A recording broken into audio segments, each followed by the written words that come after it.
rise of the robots, from taking our jobs to taking over the world. We'll examine the real-world challenges of creating artificial intelligence. I'm Martin Stanford. This is Insight.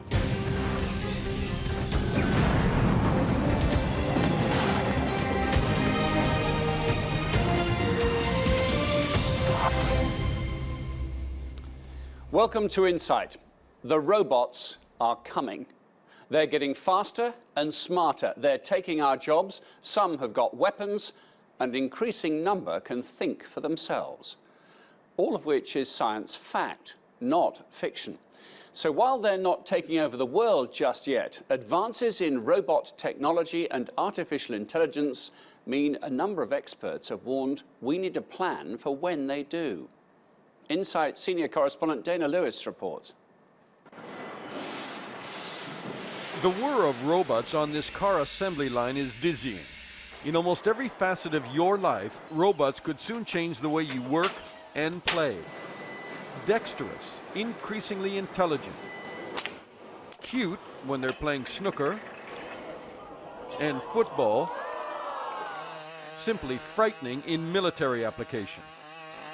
Well, I think it is a critical time for humanity. We've got the possibility of artificial intelligent machines doing their own thing, things that are not good for humans, and even treating humans as some sort of subspecies. The computer can teach itself how to behave and behave unpredictably in ways that its developers wouldn't have anticipated. Staying alive, staying alive. How far have they come? This new exhibit at London Science Centre documents 500 years of robots. From some of the original movie robots, who only played the part, to modern interactive robots like Pepper, artificially intelligent. How old are you? I'm 3. I'm still pretty young. The Paris-based company which made Pepper says it sold 10,000 robots for home use, mostly in Japan, but also now in Europe. My parents always told me never to follow strangers. Price tag, just over $10,000 for a hug and some basic conversation and the occasional fist pump. 5 years from now, we hope he will be able to understand almost everything, even with noise around him, because sometimes that could be difficult. And also we're working on a robot that really could help you at home in a physical way. In 10 or 20 years, everybody could be able to have a robot at home, such as Pepper. For decades, robots have stirred our imaginations and in some cases our fears.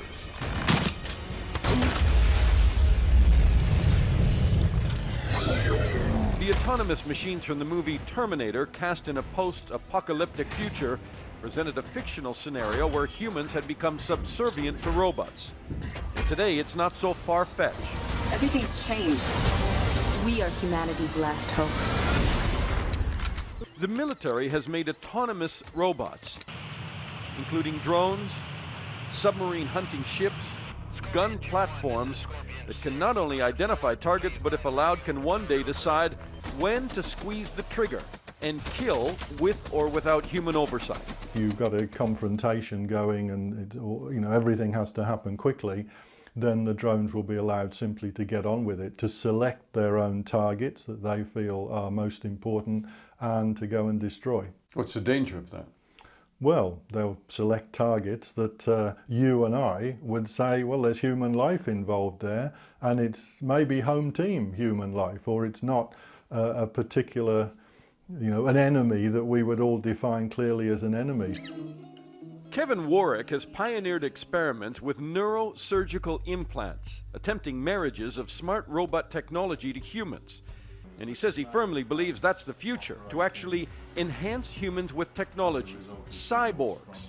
If you're looking at human enhancement, there are so many possibilities where there is enormous commercial gain. If I have an implant in my brain, you have an implant in your brain, we now start communicating, and we know that is possible from research in rats. We know it's possible from my own research in terms of nervous system communication, but now we start communicating by thought alone.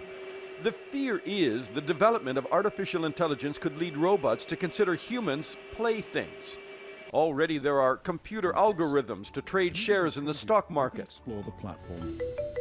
A device called Da Vinci is used to do microsurgery. IBM's supercomputer known as Watson answers questions and recommends cancer treatments which doctors and nurses follow.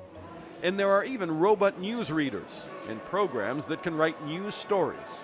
There's already a lot of discussion about rules for robots, but very little agreement. For instance, the European Union has actually discussed a mandatory insurance scheme for robots in case one of them goes haywire, and an ethical code of conduct for robot designers. And then the lawyers are talking about a legal equivalent of human rights legislation for robots and even minimum salaries. Robots will eventually displace huge numbers of workers. It's already started in China. What are the legal questions? If a robot creates a new technology, who owns the patent? The robot's owner or the robot? Driverless cars coming soon to a street near you. Who is legally responsible if there's an accident?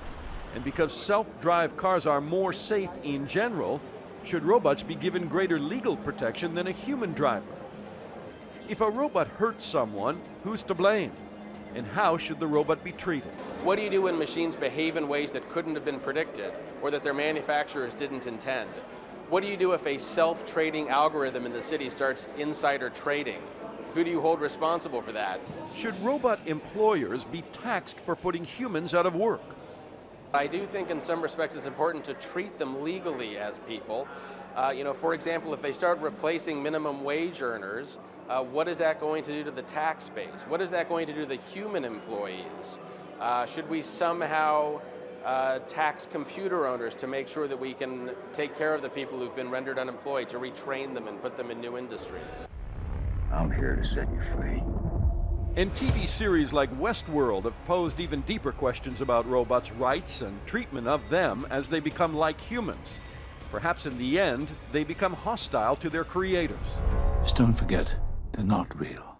There's the real danger, particularly with artificial intelligence, that it can be a lot cleverer than we humans are. Simply the brain size of computer technology with networking is nothing the human brain can compete with. And okay, if we're in a positive relationship with them, maybe that's not too bad, but there is a real threat, particularly in the way some artificial intelligence is developed in the military domain, in the financial domain, that we could become subservient to them, that they call the shots, and they might not think too highly of humans. So far, no one has the answers to questions about robots that are coming at society like a freight train. Will we play together or compete with one another? It could be shattering for society. At the very least, it will be an uneasy collaboration between humans and robots. I'm Dana Lewis, reporting for Insight.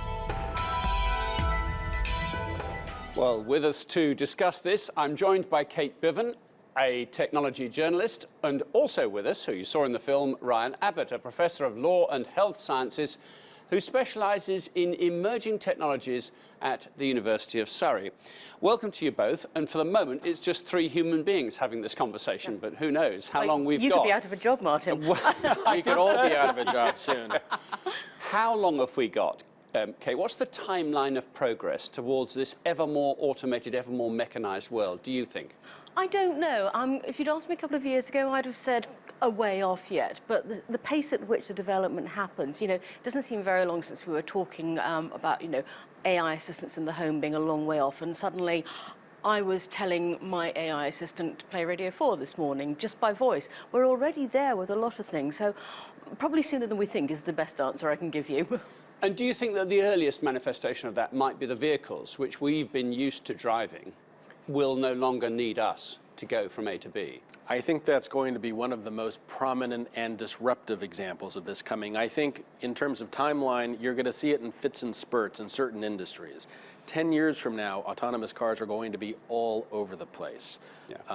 replacing people, rendering taxi drivers and lorry drivers unemployed. And not just our personal vehicles we're talking about here, but all those service vehicles as well, are you, that help us get from A to B, that move goods place from And ports also to... farm vehicles, vehicles in industry and factories. In fact, I'd say those are coming first, aren't they? Because they have fewer concerns about people and dealing with unpredictable road conditions. So that's a huge sector of most economies. Employment in those sectors will go right down. What will those people do you think? Well, that's a tremendous problem. It's about 3% of the workforce that's involved in transportation. And 10 years from now, there's going to be a lot of people looking for new work. In the past, when we've seen periods of rapid technological advance in the Industrial Revolution with personal computers, there's been a lot of social disruption. And this coming Industrial Revolution is going to be that, I think, on a bigger scale. There are pessimistic views and there are optimistic views, Kate, about the ability of the human race to change what it does and find new meanings for work or new ways to make money. Which camp are you in, the pessimistic or the optimistic on this front? I'm probably somewhere between the two. I mean, I certainly see that technology and industrial revolutions creates jobs in some ways.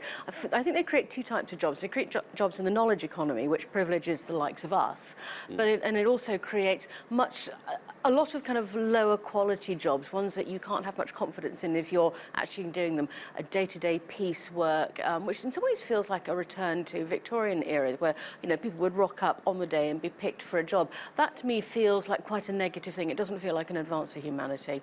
The actual loss of jobs is interesting in various sectors here. I mean, looking at some of the jobs that have disappeared, a lot of the craft skills, we mentioned the farming, the agriculture, the sort of manual labour there, weavers, knitters, metal making, typists, of course, and keyboard operators. There used to be data entry by a human being. These sort of jobs will just disappear altogether quite soon, won't they? Right. And you asked pessimistic or optimistic. I think short term we're looking at something pretty optimistic. So if you go a century ago in the United States, 40% of the workforce was in agriculture.